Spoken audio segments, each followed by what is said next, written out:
Hello বন্ধুরা, আজ আমি আপনাদের সাথে শেয়ার করতে চলেছি একটা মজাদার রেসিপি। সেটা হলো পনকা শাক পোস্ত।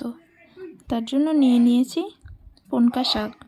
পনকা শাকগুলো ভালো করে কেটে নেব।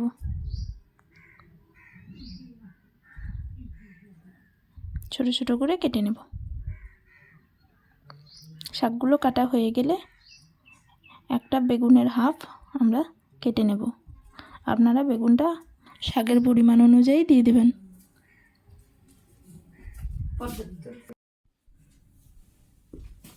বেগুনগুলো ছোট ছোট করে কেটে নেব।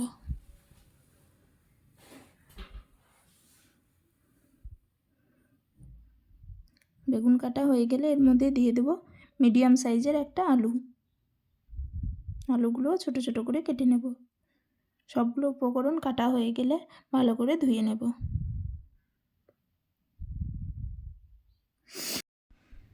শাকটা ভাজার জন্য কড়াইয়ে দিয়ে দেব সরিষার তেল আর শুকনো মরিচ। তেলটা গরম হয়ে এলে এর মধ্যে দিয়ে দেব কেটে রাখা শাক, আলু ও বেগুন।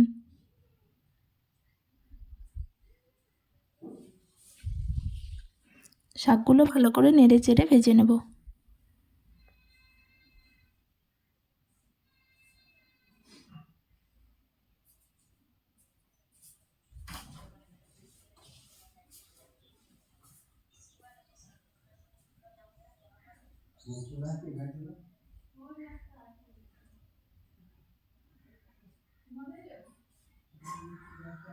শাক থেকে বেরিয়ে আসা জলটা শুকানো অবধি আমরা এটাকে ভালো করে ভেজে নেব।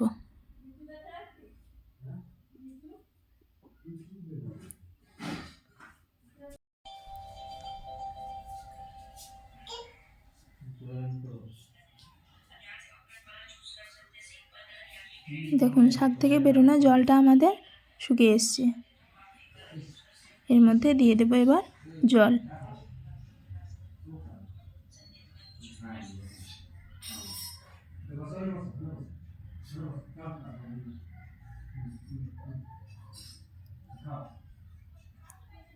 এই শাকটা শরীরের জন্য খুব উপকারী। আর যারা এমনিতে শাক খেতে চায় না তাদের দেখবেন এই শাকটা খেতে খুব ভালো লাগবে। এইভাবে রান্না করে দেখবেন একবার বাড়িতে।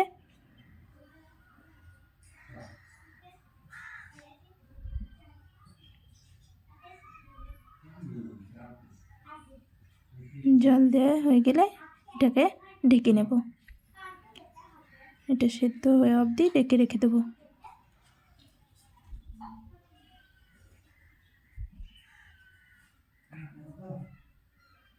দেখুন, আমাদের শাকটা সেদ্ধ হয়ে গিয়েছে।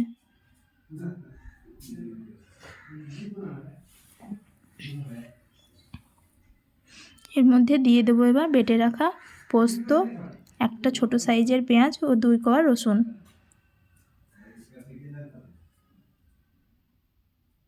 দিয়ে দেবো লবণ। ভালো করে নেড়ে নেব। দিয়ে দেবো অল্প পরিমাণে চিনি।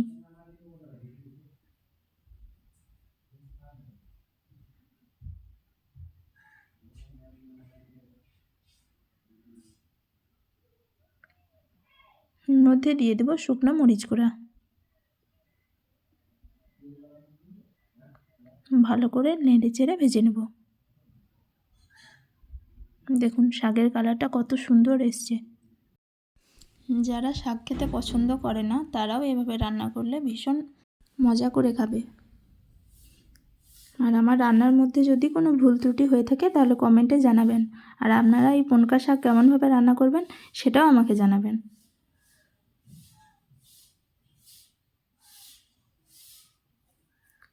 দেখুন, আমাদের শাকটা অলরেডি হয়ে এসছে। খুব সুন্দর গন্ধ বেরোচ্ছে। পোস্তর কাঁচা গন্ধটা চলে গেলেই বুঝে নেবেন শাকটা হয়ে গিয়েছে। আমাদের শাক পোস্ত রেডি। রান্নাটি ভালো লাগলে লাইক এবং সাবস্ক্রাইব করে দেবেন। আর আমার চ্যানেলে নতুন হয়ে থাকলে বেল আইকনটি বাজিয়ে দেবেন।